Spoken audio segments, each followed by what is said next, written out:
ಕಳೆದ ಕೆಲವು ದಿನಗಳಿಂದ ಕರ್ನಾಟಕದ ವಾತಾವರಣ ನೋಡಿದ್ರೆ ಒಂದು ವಿಚಿತ್ರ ಬದಲಾವಣೆ ಕಾಣಿಸ್ತಾ ಇದೆ. ಬೆಳಿಗ್ಗೆ ಭಾರಿ ಬಿಸಿಲು, ಮಧ್ಯಾಹ್ನ ಬಿಸಿ ಗಾಳಿ, ಆದರೆ ಸಂಜೆ ಆಗ್ತಿದ್ದಂತೆ ಆಕಾಶ ತುಂಬ ಕಪ್ಪು ಮೋಡ. ಕೆಲವೆಡೆ ಸಣ್ಣ ಮಳೆ, ಇನ್ನೂ ಕೆಲವೆಡೆ ಗುಡುಗು ಸಹಿತ ಮಳೆ. ಅದರ ಜೊತೆ ಕೆಲವು ಕಡೆ ಸಂಪೂರ್ಣ ಒಣ ವಾತಾವರಣ ಇದೆ. ಇದರಿಂದ ಜನರಿಗೆ ಒಂದು ಪ್ರಶ್ನೆ ಈಗಾಗಲೇ ಕಾಡ್ತಾ ಇದೆ: ಈ ವರ್ಷದ ಮುಂಗಾರು ಮಳೆ ಯಾವಾಗ ಕರ್ನಾಟಕ ತಲುಪುತ್ತೆ ಅನ್ನುವಂಥದ್ದು. ಸಾಮಾನ್ಯವಾಗಿ ನೋಡಿದ್ರೆ ಭಾರತಕ್ಕೆ ಬರುವ ಮುಂಗಾರು ಮಳೆ ಮೊದಲು ಕೇರಳ ಪ್ರವೇಶ ಮಾಡುತ್ತೆ. ಅಲ್ಲಿಂದ ಅರಬ್ಬಿ ಸಮುದ್ರದ ಕರಾವಳಿ ಭಾಗದ ಮೂಲಕ ನಿಧಾನವಾಗಿ ಕರ್ನಾಟಕದ ಕಡೆ ಬರುತ್ತೆ. ಇದು ವಾಡಿಕೆ. ಆದ್ದರಿಂದ ಪ್ರತಿ ವರ್ಷ ರೈತರು, ಮೀನುಗಾರರು, ಮಲೆನಾಡಿನ ಜನ ಹಾಗೂ ಸಾಮಾನ್ಯ ಜನರು ಕೂಡ ಮೊದಲು ಕೇರಳದ ಮಳೆ ಪರಿಸ್ಥಿತಿಯನ್ನ ನೋಡ್ತಾರೆ. ಯಾಕಂದ್ರೆ ಕೇರಳಕ್ಕೆ ಮಳೆ ಬಂದ ಮೇಲೆ ಇನ್ನೇನು ಕೆಲ ದಿನಗಳಲ್ಲಿ ಕರ್ನಾಟಕಕ್ಕೂ ಬರುತ್ತೆ ಅನ್ನೋ ನಿರೀಕ್ಷೆ ಶುರುವಾಗುತ್ತೆ. ಈ ವರ್ಷವೂ ಅದೇ ರೀತಿ ಲಕ್ಷಣಗಳು ಕಾಣಿಸ್ತಾ ಇವೆ. ಇವತ್ತಿನ ಈ ವಿಡಿಯೋದಲ್ಲಿ ನಾವು ಇದರ ಕುರಿತಾದ ಒಂದು ಸಂಪೂರ್ಣ ಮಾಹಿತಿಯನ್ನು ನೋಡೋಣ. ಅದಕ್ಕಿಂತ ಮುಂಚೆ ನನ್ನ ಚಾನಲ್ ನಿರುತ್ತರವನ್ನ ಯಾರೆಲ್ಲ ಸಬ್ಸ್ಕ್ರೈಬ್ ಮಾಡ್ಕೊಳ್ಳಿಲ್ವೋ ದಯವಿಟ್ಟು ಮಾಡ್ಕೊಳ್ಳಿ ಅಂತ ಹೇಳ್ತಾ ವಿಡಿಯೋವನ್ನ ಮುಂದುವರಿಸುವ. ಹವಾಮಾನ ಇಲಾಖೆಯ ವರದಿಯ ಪ್ರಕಾರ ಅರಬ್ಬಿ ಸಮುದ್ರದ ಭಾಗದಲ್ಲಿ ಈಗಾಗಲೇ ಮೋಡಗಳು ರಚನೆ ಜಾಸ್ತಿ ಆಗ್ತಾ ಇದೆ. ಸಮುದ್ರದ ಮೇಲ್ಮೈ ತಾಪಮಾನ ಕೂಡ ಬದಲಾಗ್ತಿದೆ. ಅದರ ಜೊತೆ ಗಾಳಿಯ ದಿಕ್ಕು ನಿಧಾನವಾಗಿ ತಿರುಗ್ತಾ ಇದೆ ಅನ್ನುವಂಥದ್ದು. ಇವೆಲ್ಲ ಸಾಮಾನ್ಯ ವಿಷಯಗಳಂತೆ ಕಾಣಿಸಿದ್ರೂ ಕೂಡ ಹವಾಮಾನದಲ್ಲಿ ದೊಡ್ಡ ಬದಲಾವಣೆ ಶುರುವಾಗುವ ಸೂಚನೆಗಳಿವೆ. ಹವಾಮಾನ ತಜ್ಞರು ಹೇಳೋ ಪ್ರಕಾರ ಈ ಬಾರಿ ಕೇರಳಕ್ಕೆ ಮಳೆ ಸ್ವಲ್ಪ ಬೇಗ ಅಥವಾ ಸಮಯಕ್ಕೆ ಸರಿಯಾಗಿ ತಲುಪುವ ಸಾಧ್ಯತೆ ಇದೆ. ಅಂದ್ರೆ ನೀವು ಹೋದ ವರ್ಷ ಗಮನಿಸಿರ್ಬೋದು, ಮಳೆ ಸ್ವಲ್ಪ ಬೇಗನೆ ಬಂದಿತ್ತು. ಮುಂಗಾರು ಮಳೆ ಎನ್ನುವಂಥದ್ದು ಮೇ 19 ವೇಳೆಗಾಗ್ಲೇ ನಮ್ಮ ಕರ್ನಾಟಕಕ್ಕೆ ತಲುಪಿತ್ತು. ಆದರೆ ಈ ವರ್ಷ ಕೇರಳಕ್ಕೆ ಮೇ 26ರಂದು ಮುಂಗಾರಿನ ಆಗಮನ ಆಗಲಿದೆ. ಅದಾದ 3-4 ದಿನಗಳಲ್ಲಿ ಕರ್ನಾಟಕಕ್ಕೆ ಮುಂಗಾರು ಮಳೆ ಶುರುವಾಗಲಿದೆ. ಇನ್ನು ವಿಶೇಷವಾಗಿ ಮಂಗಳೂರು, ಉಡುಪಿ, ಕಾರವಾರ, ಚಿಕ್ಕಮಗಳೂರು, ಇನ್ನು ಶಿವಮೊಗ್ಗ, ಹಾಸನ, ಕೊಡಗು ಈ ಭಾಗಗಳಲ್ಲಿ ಮೊದಲ ಮಳೆಯ ವಾತಾವರಣ ಬೇಗ ಶುರುವಾಗುವ ಸಾಧ್ಯತೆ ಜಾಸ್ತಿ ಇದೆ. ಈಗಾಗಲೇ ಈ ಭಾಗಗಳಲ್ಲಿ ಆಲ್ರೆಡಿ ಮಳೆ ಬಂದಾಗಿದೆ. ಈಗಾಗಲೇ ಕರ್ನಾಟಕದ ಹಲವು ಕಡೆ ಒಂದು ಒಳ್ಳೆಯ ಮಳೆನೇ ಆಗಿದೆ ಅಂತ ಹೇಳ್ಬೋದು. ಇನ್ನು ಮಲೆನಾಡಿರ್ಬೋದು, ಕರಾವಳಿ ಪ್ರದೇಶಗಳಲ್ಲಿ ಈಗಾಗಲೇ ಒಂದು ಮುಂಗಾರಿನ ಸೂಚನೆಯನ್ನ ಕೊಟ್ಟಾಗಿದೆ.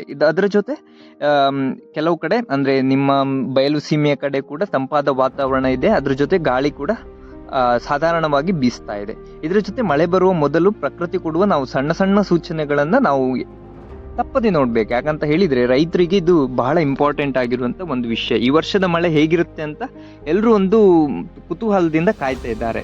ಯಾಕಂದ್ರೆ ಕಳೆದ ಕೆಲವು ವರ್ಷಗಳಿಂದ ಹವಾಮಾನ ಸಂಪೂರ್ಣ ಬದಲಾಗ್ತಿದೆ. ಒಂದು ಕಡೆ ಭಾರಿ ಬರ ಇದ್ರೆ ಇನ್ನೊಂದು ಕಡೆ ನೆರೆ ಸಾಧ್ಯತೆ ಕೂಡ ಇರ್ತವೆ. ಇನ್ನು ಕೆಲವೇ ಗಂಟೆಗಳಲ್ಲಿ ದಾಖಲೆ ಮಳೆ ಆಗಿರುವ ಸಾಧ್ಯತೆಗಳು ಕೂಡ ಇದೆ. ಈ ರೀತಿಯ ಘಟನೆಗಳು ಈಗ ಸಾಮಾನ್ಯ ಆಗ್ತಾ ಹೋಗ್ತಿವೆ. ಮೊದಲು ಒಂದು ಕಾಲದಲ್ಲಿ ಜೂನ್ ಅಂದ್ರೆ ಮಳೆ, ಡಿಸೆಂಬರ್ ಅಂದ್ರೆ ಚಳಿ, ಏಪ್ರಿಲ್ ಅಂದ್ರೆ ಬಿಸಿಲು, ಎಲ್ಲವೂ ಫಿಕ್ಸ್ ಆಗಿರ್ತಿತ್ತು. ಆದ್ರೆ ಈಗ ಪ್ರಕೃತಿ ತನ್ನ ನಿಯಮಗಳನ್ನೇ ಬದಲಾಯಿಸ್ತಿರುವಂತೆ ಕಾಣಿಸ್ತಾ ಇದೆ. ಕೆಲವೊಮ್ಮೆ ಮಳೆ ಬರಬೇಕಾದ ಸಮಯದಲ್ಲಿ ಬಿಸಿಲು, ಮತ್ತೆ ಬಿಸಿಲು ಇರಬೇಕಾದ ಸಮಯದಲ್ಲಿ ಭಾರಿ ಮಳೆ. ಇದರಿಂದ ಹೆಚ್ಚು ಕಷ್ಟ ಅನುಭವಿಸುವವರು ಮೇನ್ ಆಗಿ ರೈತರು. ಯಾಕಂದ್ರೆ ಕೃಷಿ ಸಂಪೂರ್ಣವಾಗಿ ಪ್ರಕೃತಿಯ ಮೇಲೇನೆ ನಿಂತಿರುವಂತದ್ದು. ಮೊದಲ ಮಳೆ ಬಂದ್ರೆ ಸಾಕು ಅಂತ ಹಲವರು ತೋಟದ ಕೆಲಸವನ್ನ ಶುರು ಮಾಡ್ತಾರೆ. ಗೊಬ್ಬರ ಹಾಕೋದಿರ್ಬೋದು, ಇನ್ನು ಗಿಡ ನೆಡುವವರು, ಇನ್ನು ಮಣ್ಣಿನ ಕೆಲಸ, ಕಳೆ ತೆಗೆಯೋದು, ಇವೆಲ್ಲ ಕೆಲಸವನ್ನ ಸಾಮಾನ್ಯವಾಗಿ ರೈತರು ಈ ಮಳೆ ಮುಂಚೆ ಮಾಡ್ತಾರೆ.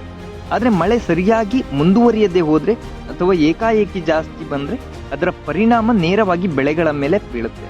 ಅಡಿಕೆ ತೋಟಗಳಲ್ಲಿ ನೀರು ನಿಲ್ಲೋದಿರ್ಬೋದು, ಬಾಳೆ ಗಿಡಗಳು ಗಾಳಿಗೆ ಬೀಳೋದು, ಮೆಣಸು ಮತ್ತು ತೆಂಗಿನ ಗಿಡಗಳಿಗೆ ಹಾನಿಯಾಗೋದು, ಇವೆಲ್ಲ ಮಳೆಯ ತೀವ್ರತೆಯ ಮೇಲೆ ಅವಲಂಬಿತ.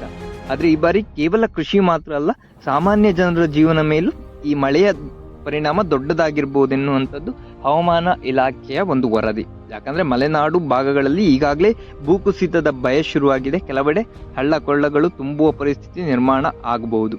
ಮತ್ತೆ ಕರಾವಳಿ ಭಾಗದಲ್ಲಿ ನೋಡುವುದಾದ್ರೆ ಭಾರಿ ಗಾಳಿ ಮತ್ತು ಸಮುದ್ರ ಅಲೆಗಳ ಬಗ್ಗೆ ಕೂಡ ಎಚ್ಚರಿಕೆ ಕೊಡುವ ಸಾಧ್ಯತೆ ಇದೆ. ಆದ್ರೆ ಇಷ್ಟೆಲ್ಲ ಮಾತುಗಳ ಮಧ್ಯೆ ಒಂದು ವಿಶೇಷ ಭಾವನೆ ಕೂಡ ಇದೆ. ಏನಂದ್ರೆ ಮಳೆಯ ಮೊದಲ ಹನಿ ಅದು ಕೇವಲ ನೀರಲ್ಲ, ತಿಂಗಳ ಕಾಲ ಬಿಸಿಲಿನಿಂದ ಕಾದ ಭೂಮಿಗೆ ಒಂದು ನೆಮ್ಮದಿ, ರೈತನಿಗೆ ಒಂದು ಆಸೆ, ಹಾಗೆಯೇ ಮಕ್ಕಳಿಗೆ ಒಂದು ಖುಷಿಯ ವಾತಾವರಣ. ಅದ್ರ ಜೊತೆ ಸಾವಿರಾರು ಹಕ್ಕಿ ಪಕ್ಷಿಗಳು, ಪ್ರಾಣಿಗಳಿಗೆ ಈ ಮಳೆಯ ಮೊದಲ ಸಿಂಚನೆ ಅನ್ನುವಂಥದ್ದು ಒಂದು ಸ್ಪೆಷಲ್ ಭಾವನೆ ಅಂತಾನೆ ಹೇಳ್ಬೋದು. ಒಟ್ಟಾರೆ ಹೇಳುವುದಾದ್ರೆ ಈ ವರ್ಷದ ಒಂದು ಮುಂಗಾರು ಮಳೆ ನಿರ್ಧರಿತ ಸಮಯದಲ್ಲೇ ಬರುವ ಸಾಧ್ಯತೆ ಇದೆ. ಮೇ 26ಕ್ಕೆ ಕೇರಳವನ್ನ ತಲುಪಿ ಅದಾದ ಒಂದು 3-4 ದಿನದಲ್ಲಿ ಕರ್ನಾಟಕದಲ್ಲಿ ಮುಂಗಾರಿನ ಸಿಂಚನವನ್ನ ನಾವು ಕಣ್ತುಂಬಿಸಿಕೊಳ್ಬಹುದು. ಇದಿಷ್ಟು ಮುಂಗಾರಿನ ಕುರಿತಾದ ಒಂದು ಮಾಹಿತಿ. ಈ ರೀತಿಯಾದ ಒಂದು ಕೃಷಿ ಚಟುವಟಿಕೆಯ ಮಾಹಿತಿ ಇರ್ಬೋದು ಅಥವಾ ಈ ರೀತಿಯ ಹವಾಮಾನ ಇಲಾಖೆಯ ಮಾಹಿತಿಯನ್ನು ನಿಮಗೆ ಕೊಡುವ ಒಂದು ಕೆಲಸವನ್ನು ಈ ಚಾನಲ್ನಲ್ಲಿ ಮಾಡ್ತೇನೆ. ಅದರ ಜೊತೆನೆ ಈ ವಿಡಿಯೋ ನಿಮಗೆ ಇಷ್ಟ ಆದರೆ ನಿಮ್ಮ ಒಂದು ರೈತ ಮಿತ್ರರಿಗೆ ಹಾಗೆ ನಿಮ್ಮ ಫ್ರೆಂಡ್ಸಿಗೂ ಶೇರ್ ಮಾಡಿ ಅಂತ ಹೇಳ್ತಾ ವಿಡಿಯೋನ ಮುಗಿಸ್ತೇನೆ. ಧನ್ಯವಾದಗಳು.